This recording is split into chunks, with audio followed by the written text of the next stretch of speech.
afternoon session of Ogden Surgical Medical Society.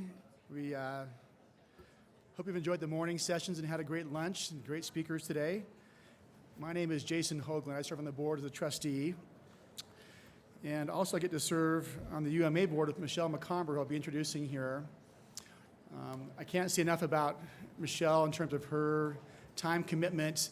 I know as board members we'd get texts at almost all hours of the day and night asking about questions that we could things we could do in helping out with making decisions for how the bill came through the House. And just know her dedication is complete to serving you as physicians in the state of Utah. But Michelle McOmber is MBA, CAE, and CEO of Utah Medical Association. And also Courtney Ladika, I pronounce it right, Courtney? MD, a lecturer on the state of medical marijuana in Utah and evidence in support of medical marijuana. For questions at the end, we're hoping to get some 3x5 cards passed out each of the tables. And so if during the lectures you have questions, please write them down. I will come around and collect those. And then we'll give those to Michelle and Courtney to be able to go through and read those and respond to those at the end. And so that'll be our protocol for doing that. So with that, we'll like to welcome Michelle and Courtney. Thanks. So.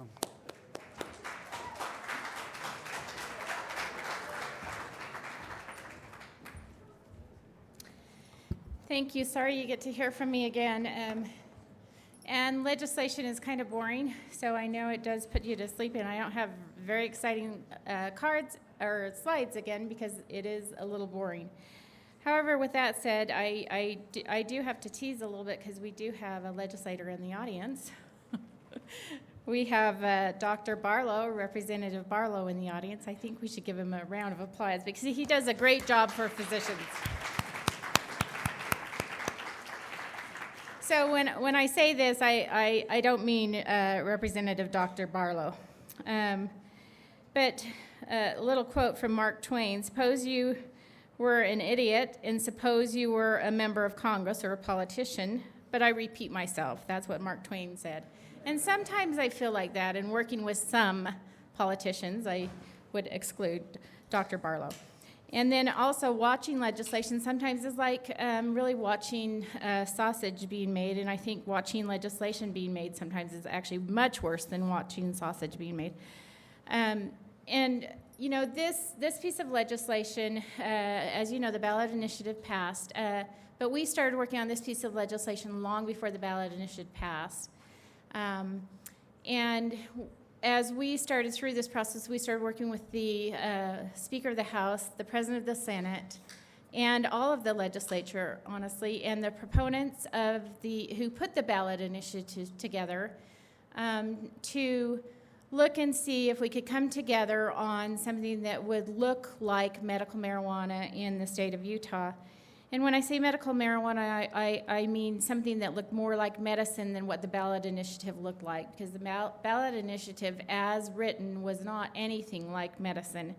With that said, because I only have half an hour for my side of the presentation, I'm not going to go into all of the details on the ballot initiative or any of that. So I'm just going to stick with what passed in the legislature and what we came up with. And mind you, again, this was a compromise bill, so not everything in the bill was what we wanted, not everything in the bill was what the proponents wanted, but it was something that was better than the ballot initiative. Okay, this bill allows a physician, immediately when it passed, this passed December 3rd of 2018, immediately when it passed, it allows a physician to recommend medical cannabis for a patient. So there is a process that will set up a system in Utah for growth of cannabis and for distribution, et cetera. But right now, you can recommend cannabis for a patient, but it has to be picked up from a neighboring state until the system in Utah is set up. And that approximation of that date when that will be set up will be March of 2020. So we recommend, this is not in statute, but we recommend if you are going to recommend, remember you're not prescribing, you are recommending because it is still against federal law to prescribe. So you can't prescribe marijuana. So if you feel like your patient needs marijuana at this point in time, cannabis, we recommend that you give them a letter so that there is no confusion with law enforcement at this point in time. We've recommended this from the start. We wanted to get this in legislation, and now the proponents actually agree with us that it would be better to give the patient a letter. And again, just to save time, to save the whole process in terms of law enforcement and what is happening with the patient if they're pulled over, etc. Another thing that is in the statute is how much can be given to a patient. There is the equivalent, they can only have in 30-day space of time the equivalent of 113 grams or the equivalent in milliliters of marijuana in a medicinal dosage form. And I will say what the medicinal dosage form is in a little bit. I will get to those slides. And that contains no more than 20 grams of THC, and then also the marijuana drug paraphernalia that goes with that medical marijuana. Department of Health shall establish rules shall establish rules for the bill.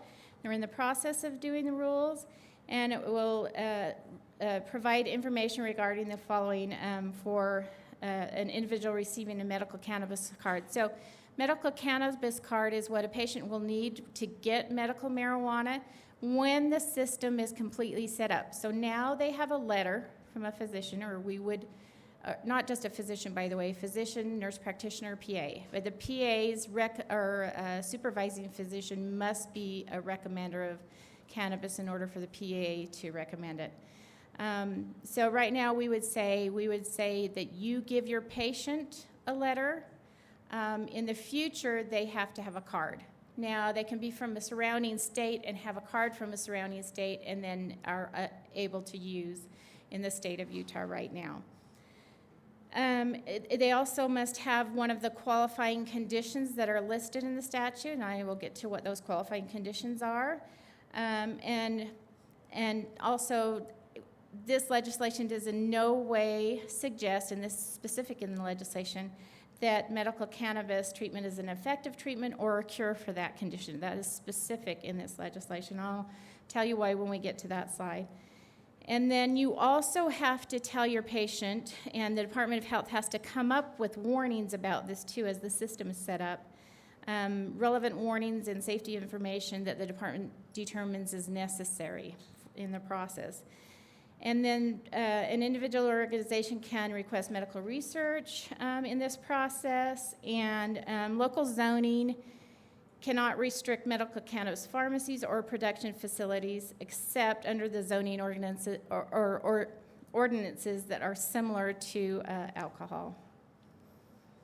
Okay, next thing, by January 1, 2021, an individual is not guilty of possessing an illegal drug or for using marijuana, and even now, if the individual has been diagnosed with a qualifying condition and they had a pre-existing provider-patient relationship, so this is in effect right now also, with an MD, a DO, an NP, or PA. Other than that, if it's any other type of provider, they would be guilty of that. If they were a medical cannabis card holder in Utah or elsewhere, or had a recommendation before the card system was set up that can be validated in another state. If they're not using it themselves, if they're a guardian of the patient, or if they are a parent of a patient, so either way, of a minor who had a qualifying condition, and if the marijuana is in medicinal dosage form, and again, I will tell you what those are. And they can't be in possession of more than the amount that you are able to get for 1 month's supply. The state will again set up an online system to track the cannabis products from root ball through when it is dispensed to the patient, and also to register cannabis patients and to register qualified medical providers. And I'll talk about what qualified medical providers are and what qualified pharmacy medical providers are. And then the state will regulate all aspects of the marijuana from, again, the plant through production of the cannabis product and to distribution of the product. The state will also set up a system of tracking the marijuana, again, and will develop cards for the cannabis patients. The cards are going to be in PDF printable format. So they will have a barcode on them, similar, that's why I have this little barcode picture on them, that can be tracked through the system. The plants and also the cards will have some type of barcode on them. And then the state will set up restrictions on labeling, packaging the products, tracking of the products, and control of the whole system through the Department of Agriculture and then through the Department of Health, depending on what part of it. This is like a sample of what the marijuana card may look like, and we don't have the exact details on it yet, but it will be printable. But a patient who goes into a pharmacy will also have to show their ID, state ID, with the card, so that you can see that the person who is picking up the marijuana is also the person who has the card.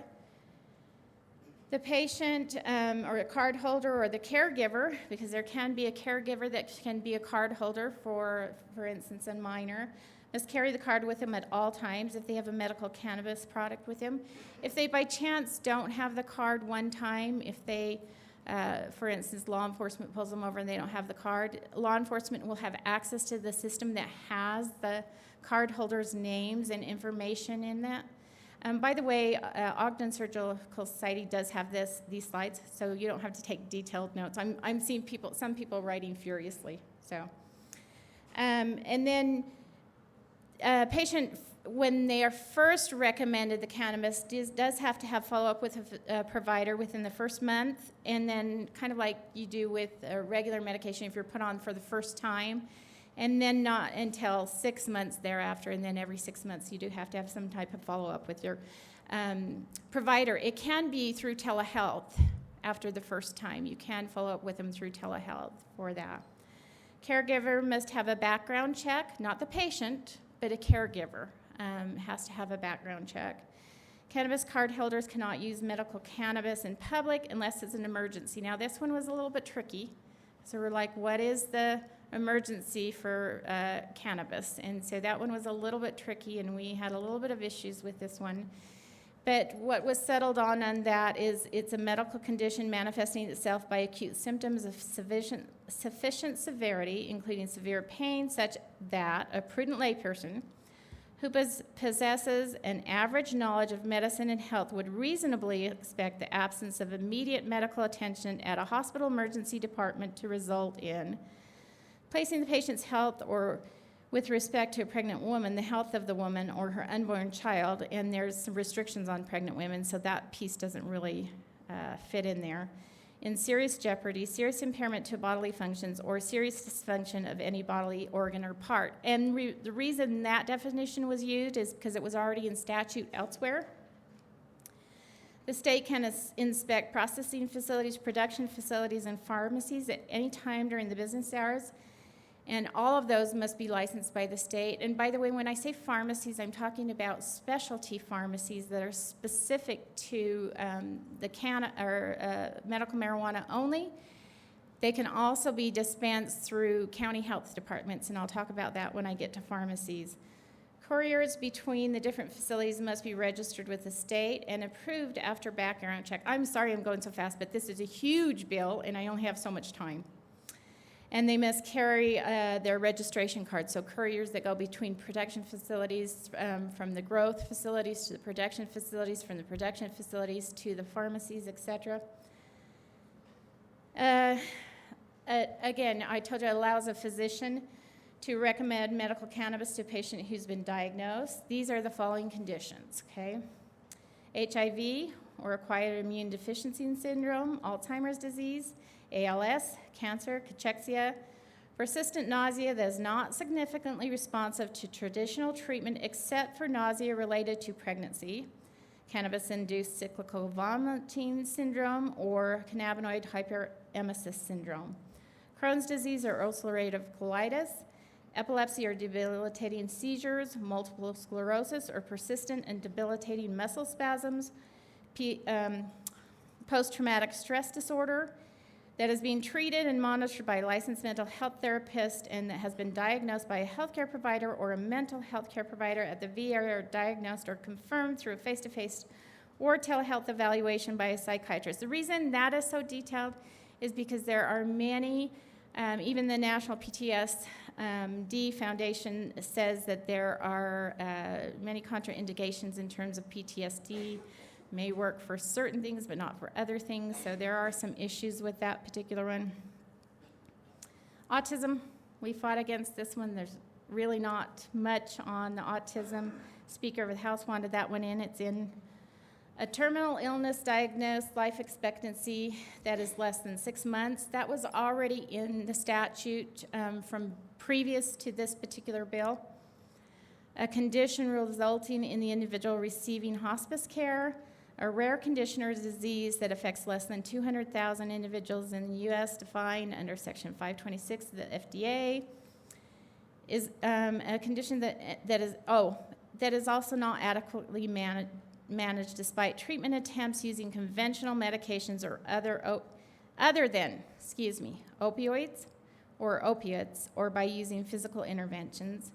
Pain lasting longer than 2 weeks. This was again a contention between the medical society and the advocates. That is not adequately managed in the qualified medical provider's opinion despite treatment attempts using conventional medications or other than opioids or opiates, or by using physical interventions. And then a condition that the Compassionate Use Board approves on an individual case-by-case basis or for use by a patient under age 18. Compassionate Use Board is a board that has been set up and will be set up. It's already been set up in the state of Utah, that has 7 qualified medical providers, MDs or DOs, that the executive director of the Department of Health appoints and is ratified by the Senate, that are knowledgeable about the medicinal use of cannabis. They are board certified in one of the following specialties: neurology, pain medicine and pain management, oncology, psychiatry, infectious disease, internal medicine, pediatrics, 2 specifically in pediatrics, because for PEDS conditions you have to go to the Compassionate Use Board to be approved for use of medical cannabis, or gastroenterology. And as a non-voting member of the executive director of the Department of Health, or his designee. Now, he has appointed one of his deputy directors over the cannabis program through the Department of Health, and he is also an MD. Compassionate Use Board approval for a cannabis product if the patient does not qualify. This is how it comes to the Compassionate Use Board. If the patient does not qualify for a medical cannabis card underneath the qualifying conditions that were listed before, in a qualified medical provider's opinion. So you have to become a qualified medical provider, and I will talk about that, how you become a qualified medical provider in just a minute. Well, very quickly in just a minute.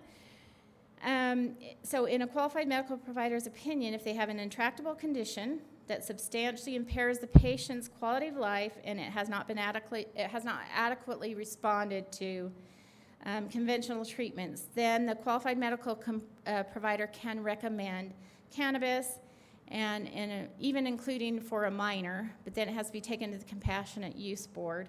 And they have to provide a letter and relevant treatment history, etc., to the Compassionate Use Board. Compassionate Use Board then will make a determination. And there is an appeals process and all sorts of things that are in the statute, which I won't go through because I just don't have time. All records are protected through this process, and the board will report to Health and Human Services Interim Committee on how this is all going. They reported actually at Interim Day yesterday on the process and how everything is going already. It shows that the process is already full speed ahead in what is happening to date. They also have to say the number that have of conditions for which the board has approved. Okay, medical dosage form. These are the forms that have been approved, or that are in the bill and that are approved. So a single dosage form with a specific and consistent cannabinoid content, so that is the tracking and how they will track what is given out, measured again in grams, milligrams, or milliliters. Okay, a tablet, a capsule, a concentrated oil, liquid suspension, a topical preparation, a sublingual preparation, a gelatinous cube, gelatinous rectangular cuboid or lozenge in a cube or rectangular cuboid shape. The reason that was put in there is because edibles are not allowed. Edibles are not allowed because of the appeal to children. So lollipops are not allowed, gummy bears are not allowed, the other edibles are not allowed, but this edible is allowed, and it will be more like a medication, but it will be those who cannot swallow other things or could use this type of a medication instead of like the gummy bears or other things that would appeal to children. So it was an attempt to keep it out of the hands of children or to appealing to children. A resin or wax is allowed, but only as a secondary or a third type of medications. You have to have failed one of the other types of dosages. Gosh, I'm running out of time, and we have so much more to go through. I will hurry. Labeling, it has to have a unique ID number that's connected to the inventory control system. The container has to be tamper-evident and tamper-proof, cannot appeal to children. Clearly states the product contains cannabis, clearly displays the amount of total composite THC and CBD in the container, does not display an image or word or phrase that appeals to children, complies with child-resistant effectiveness standards, has a warning label on it that talks about what's in it and that has to be kept out of the reach of children. And again, since I'm, like I said, running out of time, a blister pack is for cannabis product or flower. So cannabis flower is allowed, but in each single dose is in a blister pack, is in each individual blister. So that was, again, an attempt to make sure that it's medicinal in purpose and medicinal when recommended. So each blister is an individual dose, and you can only still have the 30-day amount as that's allowed in the medication. So somebody could say, well, you could still use too much and use it all in one day. Well, then fine, then you've used it all, but you can't pick up your next dose until the 30 days is over, or your next 30 days worth until the next, the next 30 days is up, and you can pick up your next 30 days worth of medication. Process of vaporizing and inhaling, concentrate cannabis by placing cannabis on a nail or metal object that is heated by flame, including blowtorch is prohibited, so dabbing, because that's usually what is used for recreational. Smoking joints is prohibited. And again, like I said, edibles, except for the cube medicine flavor and the lozenge and sublingual are prohibited, and patient cannot grow or process their own cannabis. Qualified medical provider. When the system is up and running, which is supposed to be now in about a year, can only be an MD, a DO, an NP, or PA. And in order to be a qualified medical provider, it's good for every 2 years you get a qualified medical provider card. I assume it's going to be some kind of a PDF, or they're just going to do it online. You must take 4 hours of CME before you're approved as a qualified medical provider. That CME is right now being approved by the Department of Health. They're in the process of looking at CME across the United States and approving it. We also have tapped some physicians to put CME together for those who want to take it CME through the UMA. You can then recommend, once you get your your qualified medical provider designation, you could then recommend cannabis, sign the patient up through the electronic verification system that, again, is supposed to be up and running in March of 2020. It is not the controlled substance database. We tried to get those two together. They wanted to keep them separate. State wanted to keep them separate. We don't like that, but that's the way that it is. Actually, the proponents wanted to keep them separate, too. We said that would make it harder for providers because they would have to tap two different systems if they're giving their patients medications, and many of these patients have lots of complications, but we were overruled on that.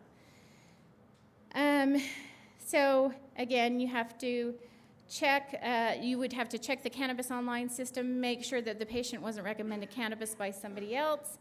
and already have a recommendation in there, and then you could recommend cannabis for the patient. You must document in the patient's medical record the thorough assessment of the patient's condition, because again, bypassing the FDA system, so you got to make sure that you are doing that assessment and making sure that that condition and medical history is in the chart. Also, because if, when the system is up and running, you decide you don't want to dose, you turn the dosing over to the qualified pharmacist to dose. So that's an issue. We did not like that, but they are doing that in Pennsylvania, and so when the proponent said if the physician isn't going to dose, we want someone else to be able to dose, we couldn't push back hard enough on it to say that they couldn't have another option for somebody else to dose. So if you don't dose at that point in time, and that's what some of the education will treat you or teach you is how to dose, then you will have to turn over some of your patient records to the pharmacist to dose, a qualified pharmacist to dose. You must, again, explain the potential benefits and risks of the cannabis. You may not be a pharmacist, medical provider, and a qualified medical provider at the same time. I said this is a lot of information, you guys, and I'm almost out of time, and I am not done. You can't have a financial voting interest of greater than 2% in medical cannabis pharmacy or any of the production facilities, etc. Again, you know, I already went over how much you can give a patient for 30 days. You can only advertise on your website that's similar in other states by using a green cross. You can't say, hey, I give cannabis out here. But you can do the green cross, which is similar in other states, is the green cross. You can say what qualifying conditions you treat, which is also another indicator. Department of Health will probably have a list of those who do recommend cannabis on their site, which is allowed. And you can also put up scientific studies that you think are legitimate on your website. That is allowed.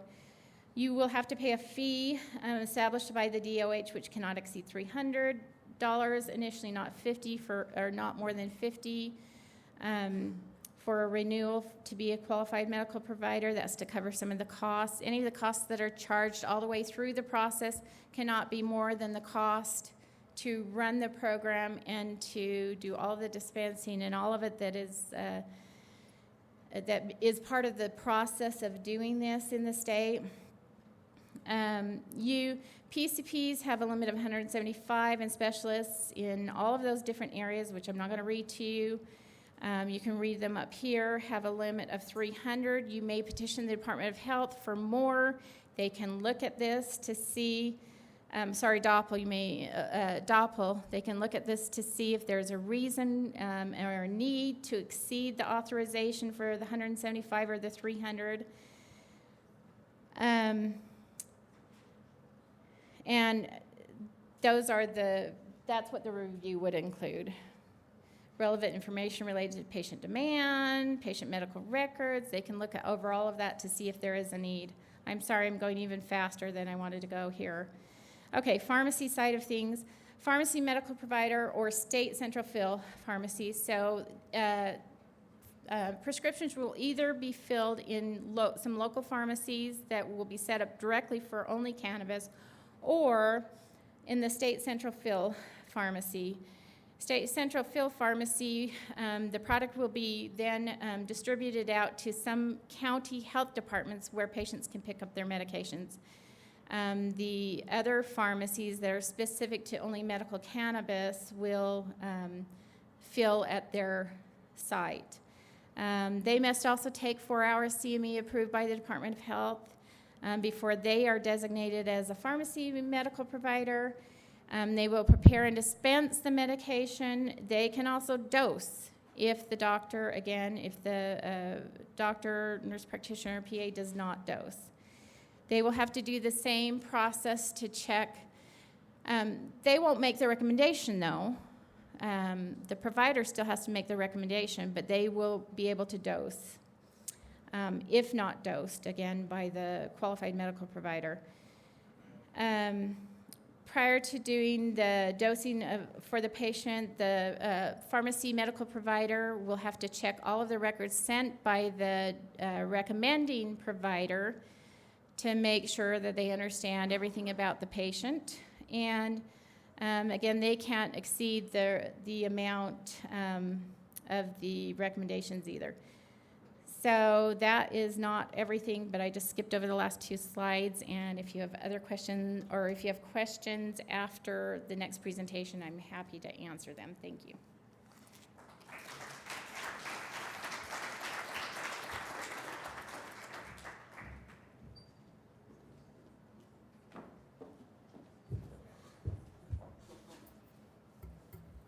All right. Well, good afternoon. I'm so happy to be here today. I want to thank you for the privilege of, again, allowing me to speak at the Ogden Surgical Medical Conference on this topic.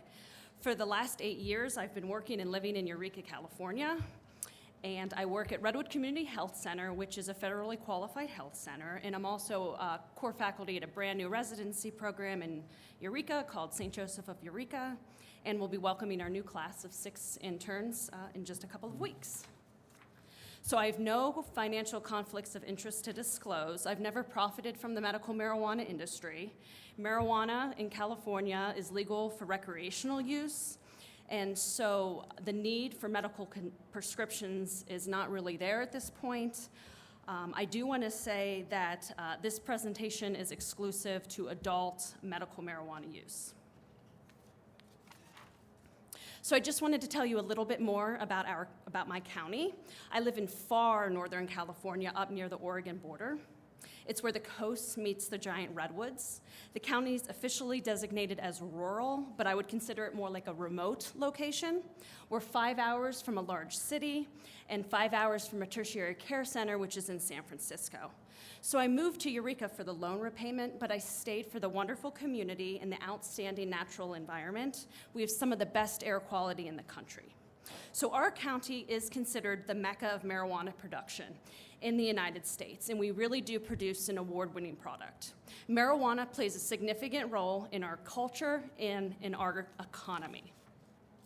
So the objectives today. I want you to understand the adverse side effects of marijuana, the medical indications of marijuana, opioid-sparing effects, and the public health impact of medical marijuana. I also want to convince you that marijuana should not only be legal for medicinal use, but should be readily accessible. So the tide really has turned when it comes to medical marijuana, and I think that's because of increasing evidence of benefit, increasing public acceptance that cannabinoids have medicinal use, and our advances in understanding of the endocannabinoid system. Green is legal for medicinal and recreational use, whereas blue is legal for medical use, and I'm pleased to see that Utah is now blue. So let's start off with some basics. The medicinal and psychoactive properties of marijuana are attributable to these 2 primary chemical compounds, which you heard about in the essential oils lecture. So most research focuses on these 2 compounds and their effects on the brain as well as the peripheral system. So CBD, as we know from the previous lecture, is the non-psychoactive component, and it has high affinity for CB2 receptors, whereas THC has greater affinity for CB1 receptors. And I'll touch briefly on these receptors in some upcoming slides. But as we know from any Physiology 101 course, in order for an exogenous chemical to have bioactivity, there must be an endogenous receptor for which to attach. And this endogenous system is, of course, known as the endocannabinoid system. And interestingly, the endocannabinoid system is found in all animals except insects and crustaceans. It's an important system. So anandamide is the endogenous cannabinoid that attaches to the CB1 receptor, and 2-AG is the endogenous cannabinoid that's at the CB2 receptor. So I also include a diagram of the pre- and postsynaptic terminals as they relate to the endogenous cannabinoid receptors, not because I want to bring back memories of biochemistry, but because I want you to understand that this is a well-understood mechanism. So that was a microscopic look. This is a more macroscopic look of the receptors, and this diagram indicates the bioactivities of the receptors. So again, CB1 receptors are primarily located in the brain and central nervous system, whereas CB2 receptors are located in the liver and the lymphatic system. And we know this through dynamic PET scanning, in which adults were given either CB1 ligand or CB2. As you can see on the diagram on the top right is the CB1 receptors affecting the brain, having greatest affinity for the brain, whereas the CB2 receptors are primarily located in the liver and the lymphatic system. I'm sharing this information with you regarding CB1 and CB2 receptors because your medical marijuana patients may very well find that they have a preference for either products higher in CBD or higher in THC or some hybrid. So it's nice to know the bioactivity and uptake in the body. So I want to tackle some of the hot button issues up front, and that is the potential risks associated with marijuana. I think it's important to discuss risks before sharing the benefits. The medical community has learned a lot from the opioid epidemic. When introducing new drugs to our patients, we need to take a good hard look at the risks. So first, let's talk about lethality. This is a graph that shows the fatal dose to effective dose. And as you can see from this graph, with marijuana being on the very top, this ratio is so large that has not yet been established. Marijuana is not a lethal substance. You cannot die from a marijuana overdose. It is not physically possible to ingest or consume enough marijuana to obtain a lethal dose. But just because it's not lethal does not mean that it's without risk. Cannabis use disorder does exist, and it is in the DSM-5 criteria. This is defined as using cannabis for greater than 1 year, accompanied by impairment of functioning and distress. You can see in this chart the relative risk of abuse compared to other drugs of abuse, and you see it somewhere in the middle. It's hard to find good statistics on how prevalent this disorder is, but I've seen as high as 9%, but this included court-mandated programs which may have artificially inflated that number, but you could say 9%. In any event, I think it's something that we need to be aware of. Cannabinoid hyperemesis syndrome does exist as well, and this is a potential risk to long-term cannabis users. And you can see the proposed criteria, but generally it occurs in those that use chronic cannabis, and it's characterized by cyclic vomiting that's often relieved with hot showers and should resolve entirely with marijuana cessation. In fact, cessation from marijuana is the treatment. I've talked to our local emergency physicians, and they see this about 2 times a month, and I would consider our county fairly high users of marijuana. Certainly, if your patients develop this syndrome, marijuana is not a good match for them, and they should not be using it. What about the risk of psychosis? When looking at marijuana and psychosis, you're going to find lots of mixed results. So I went to look for systemic review, and this was actually a systemic review of systemic reviews that looked at 27 different studies, and it concluded that there was insufficient evidence to find an association with psychosis. So I think the take-home is, if your patient has mental health issues, and those issues include psychosis, it may be that psychoactive substances are not a good match for them. They may want to have a product that's higher in CBD rather than THC. It's something to consider. And what about pregnancy? In regards to pregnancy and breastfeeding, this was a study done on Colorado women who self-reported using marijuana during pregnancy. Model 2 is the model you're going to want to look at because this is the one that controls for tobacco use. So as you can see, there is an association with marijuana use in pregnancy and low birth weight. Do not use marijuana during pregnancy or breastfeeding. And what about respiratory symptoms when you're using the inhalation route of marijuana? This was a systemic review and meta-analysis that did indeed find an increase in cough, increase in sputum production, and increase in wheezing with inhaled marijuana. It did not find an increased incidence of COPD. So I think there's a reasonable argument to be made that the inhalation route of administration may not be preferred, but there are truly some advantages to the inhalation route, and this should not be discounted. Short-term reactions. This definitely occurs. There are transient intoxication effects or short-term adverse reactions of marijuana that some users find undesirable. Some patients are uncomfortable with these side effects. We need to be aware of these side effects. And certainly, if your patient is having more side effects than benefits, marijuana is not a good match for that patient. One person's euphoria is another person's dysphoria. These side effects are all mediated by dosage and route of administration. Also depends on the concentration of THC to CBD. So what about route of administration? There's a variety of ways of administration. It's an antiquated idea to think that it's limited to inhalation. But sometimes inhalation route truly is the preferred route.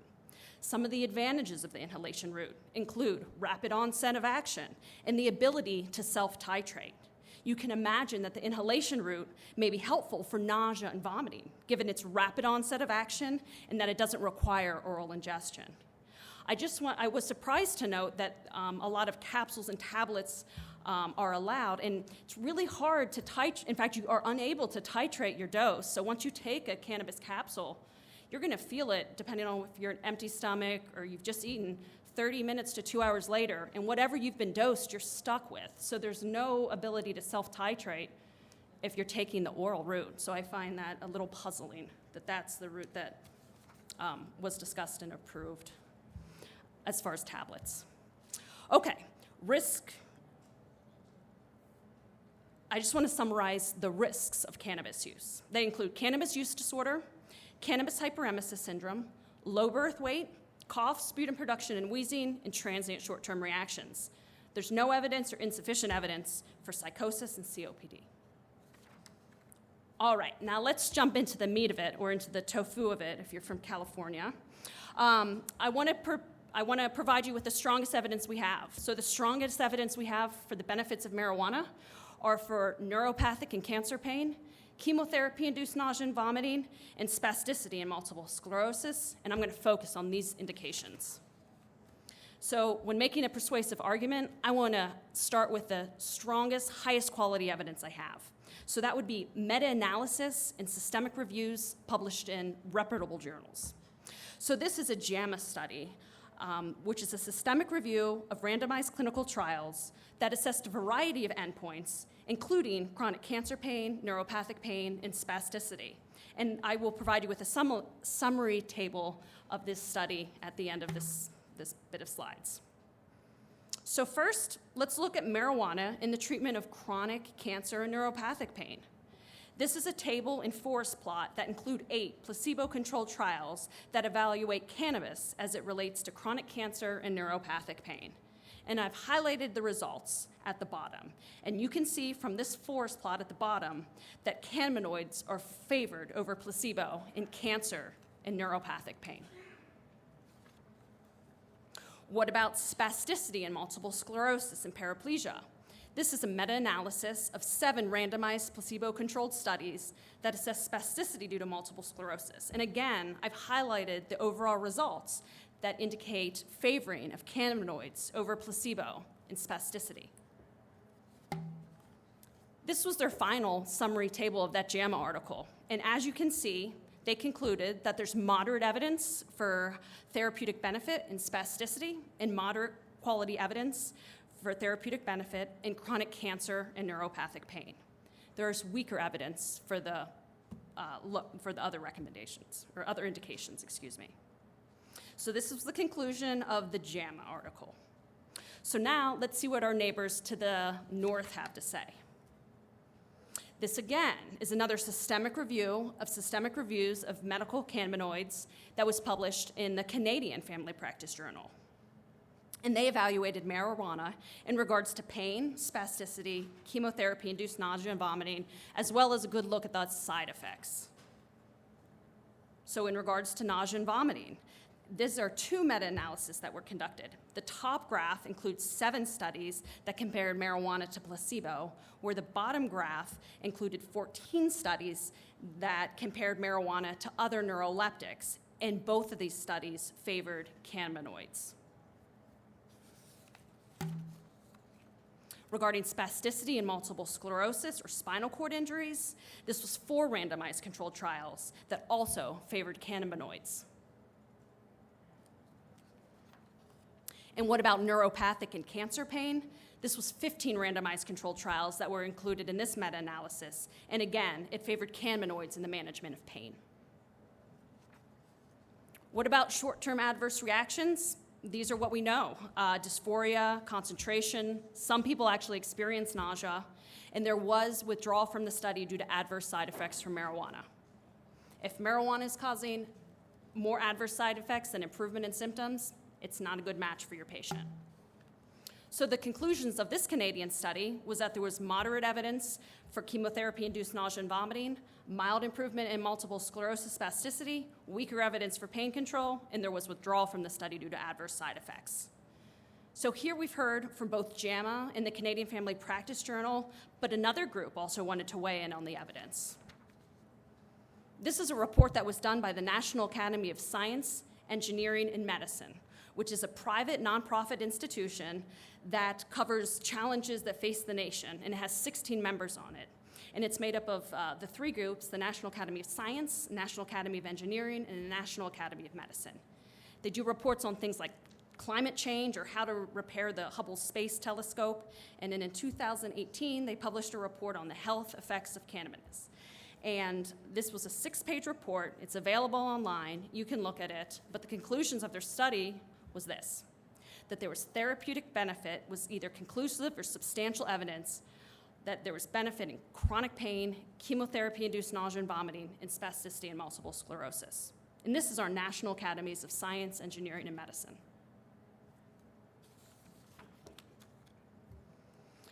So now let's move on to another interesting chapter, and that's the opioid-sparing effects of marijuana. And I think this is probably the most fascinating part of medical marijuana. These are graphs showing Utah on top and California on the bottom, and it indicates opioid deaths per 100,000 persons. I show these graphs for comparison's sake, and believe me, they bring no joy to my heart. Clearly, these differences in opioid-related deaths between the two states of Utah and California are multifactorial, but I think that it's worth some contemplation. So let's dive into the opioid-sparing effects. And what do I mean by opioid-sparing? I mean that lower doses of opioids are required for the same analgesic response if the opioids are combined with marijuana. The theory is that by using a combination of medications to harness complementary but distinct mechanisms of action, we can maximize the analgesic response, enabling the use of lower doses of each medication, resulting in an improved safety profile. So this is a study in systemic review and meta-analysis evaluating the opioid-sparing effects of cannabinoids. In this study, it's a rodent model of pain. Rodents were placed on a surface that was slowly heated, and the first tail flick was considered the pain threshold. Using this tail flick model, analgesic response was assessed. So this was a meta-analysis that included 6 studies, whose goal was to find the effective dose 50 of morphine when used alone or when in combination with THC. And what this study found was that the effective dose 50 of morphine was 3.6 times lower when co-administered with THC. Here's another study, a meta-analysis of just 2 studies, looking at the ED50 of codeine, and they combined with THC or alone. And what they found is that the effective dose of codeine was 9.5 times lower when co-administered with THC. But I don't care all that much about a rodent model. I'm more interested in humans. So this was an article published in JAMA of Internal Medicine, comparing the opioid prescribing in states before and after the passage of medical marijuana laws. And I've highlighted the significant findings. And as you can see, there was a reduction in morphine prescribing after the passage of medical marijuana laws. But I find the next slide more interesting. In these tables, the authors have divided up the data based on whether the medical marijuana laws allowed only home cultivation or whether they allowed dispensaries. In the states that only allowed home cultivation, there was a reduction in hydrocodone prescribing. But in the states that allowed medical cannabis dispensaries, there was a more robust decrease in opioid prescribing, with a more significant reductions in both hydrocodone and morphine prescriptions. It may be the case that access to medical marijuana through dispensaries is an important factor in reducing opioid prescriptions. Next, let's look at the relationship between marijuana laws and opioid-related deaths. This was a study that looked at opioid-related deaths before and after the adoption of medical marijuana laws. This study used data from the National Vital Statistics System to monitor opioid-related deaths. The graphs on the left indicate that states that only allow home cultivation. The red arrow indicates the adoption of medical marijuana laws. So as you can see with home cultivation, opioid deaths did not drop after the passage of medical marijuana laws. The graph on the right indicates medical marijuana states that allow active and legal dispensaries. Again, the red arrow indicates adoption of the law. In the states that allow dispensaries, you see a significant drop in opioid-related deaths. This highlights the idea that perhaps the key feature of a medical marijuana law that facilitates a reduction in opioid overdose is a relatively liberal allowance for dispensaries. These findings are likely why the CDC concluded in their 2016 guidelines for opioid prescribing that THC should no longer be tested in the urine for those on opioid medications. Their statement was this: clinicians should not test for substances for which results would not affect patient management or for which implications on management are unclear. So the how of prescribing. It turns out that the medical boards do have expectations and recommendations regarding prescribing of marijuana. The medical board published their recommendations in an August 2016 edition in JAMA. And this was put together by the Federation of State Medical Boards, which includes 70 members from states and medical licensing boards in the United States. These recommendations are not surprising, and they can be viewed online. They include common sense advice, such as discussing alternatives, determining that the patient will benefit, and a plan for a follow-up assessment.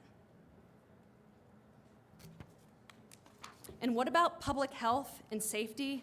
I know this remains a concern for communities that are adopting medical marijuana laws. So this was a systemic review of 28 studies that investigated illegal cannabis use and neighborhood disadvantage before and after the passage of medical marijuana laws.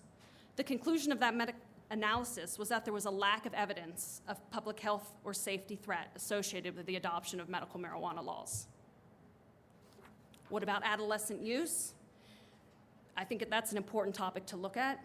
This was a report that was published in the Lancet Psychiatry that included surveys of 8th to 12th graders on marijuana use before and after the passage of medical marijuana laws. This study concluded that the passage of medical marijuana laws does not increase adolescent use of marijuana. I hope that these two large studies provide some reassurance that public health and adolescent use do not increase with marijuana laws being put in place. This is what a typical dispensary looks like in my community. These are well-maintained establishments. Our communities like dispensaries. They increase foot traffic to nearby retail stores, bakeries, coffee shops, and restaurants. There's, of course, need for regulation. These things should go without saying, but I'm going to say them anyway. There needs to be labeling, including concentration of CBD. You have to include dosage. We include whether it's organic. We include whether it's vegan or gluten-free. Child-proof packaging is essential, but be cautious with this. The package may be initially child-proof, but if you don't reseal it in the correct manner, it's no longer child-proof. And that sets you up for the possibility of unintentional ingestion by other adults, children, or pets. We need to also advocate that marijuana needs to be safely stored in something like a safe. So the summary of my evidence is that the therapeutic benefits of marijuana include those related to neuropathic and cancer pain, chemotherapy-induced nausea and vomiting, spasticity and multiple sclerosis. There's opioid-sparing effects of marijuana, and there's a reduction in marijuana overdoses in states with active dispensaries. So dispensaries can be good neighbors. They can promote wellness in your community. This is the Humble Patient Resource Center, and it's one of the older dispensaries in our community. These dispensaries have friendly employees that are pictured up on the right, but these dispensaries also do wellness outreach. They're the principal sponsor of the Humboldt Bay Marathon that I run every year on the left bottom. They also offer free daily yoga, meditation, tai chi, and mindfulness classes. So I encourage you to reimagine your vision of medical marijuana dispensary. Consider them a partner in wellness and a good neighbor. I thank you again for allowing me to talk on this topic, and if you're ever in the area, I would be happy to give you a tour of our residency clinic, and I would be happy to give you a tour of a dispensary. Thank you.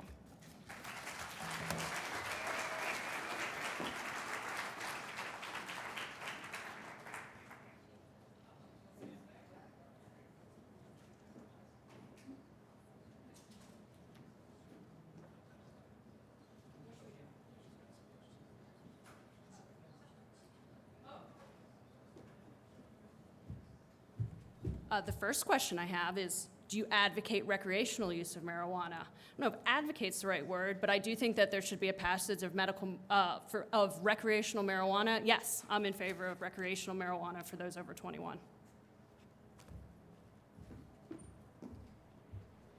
Okay, I have a bunch of questions, and I think probably, like I said, it's had to go so very fast, so I apologize. A couple of things, too. We are not, I forgot to say this at the beginning of my presentation. We're not telling you to recommend or not recommend. That's totally up to you. Two things I forgot to mention, too, at the end of the presentation, because I skipped a slide. You have to follow standard of care. You are still liable as a physician under this, as a provider under this, for standard of care. So if you are recommending, it has to be, you are saying, I'm following some kind of standard of care. What you are not liable for under the statute is strictly for recommending, because it is still illegal federally. And so what the state has done is passed and said strictly for recommending marijuana, you would not be liable, but you would still be liable for standard of care. Any kind of standard of care that you give to a patient, you would still be liable for standard of care. So I just wanted to make that very clear. One other thing, University of Utah is doing an in-depth study on neuropathic pain. They're currently testing two types of marijuana products: high THC, low CBD product, low THC, high CBD products. So we will get, in the state of Utah, what they are, the results that they are seeing in that type of a situation. Okay, so the questions that I have are as follows. What dosage forms require drug paraphernalia? Vaping. So vaping is allowed. It would still have to be dosed, etc., but vaping, for instance. How does a cardholder change providers? That will be worked out through the system as that comes up. So I imagine that if somebody had changed a provider through the system, as the system is set up, somehow the Department of Health, DOPL, it will say, change providers, and as you go in and indicate that you now have this patient, it would then somehow be worked out that we have switched providers. But we're trying to work out all of the bugs. There are going to be bugs to begin with under the system, and they will have to be worked out. So we don't have all of those answers yet. What is the risk of CBD oil since THC percentage may not be as told by the seller? Oh, I guess the content is tested. So all of the products that go out have to be tested. CBD oil is sold right now in any of the stores. It's sold across the street from the Medical Association, has been before this bill passed. But the problem with the CBD oil that was sold out there in the community was that you did not know what the product was. So all CBD oil that is sold, and it was already legal to sell it in the state of Utah, by the way, before the bill, was that they did not know what was in the product. Could be nothing, could have THC in it, could have no THC in it, etc. CBD oil. What's in the CBD oil? CBD oil itself has the content printed on it, and in the state of Utah, they are testing and will say exactly what the content has to be. Under the qualifying conditions, pain lasting than 2 weeks under under certain conditions. What conditions? No conditions. Only it said that you had to have tested. You had to try physical interventions and what is it called? Regular interventions first, and then you could try medical marijuana. If it wasn't working, then the physician could recommend. How will this affect employers with rules to follow? Drug-Free Workplace Act. Employers can still do Drug-Free Utah, as they can do even with opioids, particularly if they use machinery, etc. So they can still put in place Drug-Free Utah particular requirements in their employment requirements and policies. So the statute specifically addressed that, saying that they were not changing those types of requirements in statute. There is a massive lack of both efficacy and safety information for medical marijuana. Are any mechanisms set up to address that lack of information? You mean in the statute? I assume that's what they're talking about. Not in statute. Why are family physicians not a selected specialty for the Compassionate Use Board? Because if you looked at most of the qualifying conditions were more towards specialties, were set more towards specialties who diagnose those conditions than family practice. That's the best answer I have for you on that one. Any studies on regular cannabis use and employee productivity? Yes. Do I have them? No. And then the last one is the genie irreversibility out of the bottle, or is there any provision in the law for the harm/risks versus benefits seen in Utah as a result of medical marijuana, such as increase in MVAs, increase in functional disability versus chronic cannabis use, users moving from medical marijuana and illegal drug use, or abuse and controlled prescription meds, etc.? All RX meds are subject to removal from market if excess harm is seen. The drug use after it is released for general use. What are red flags for considering removing marijuana from market?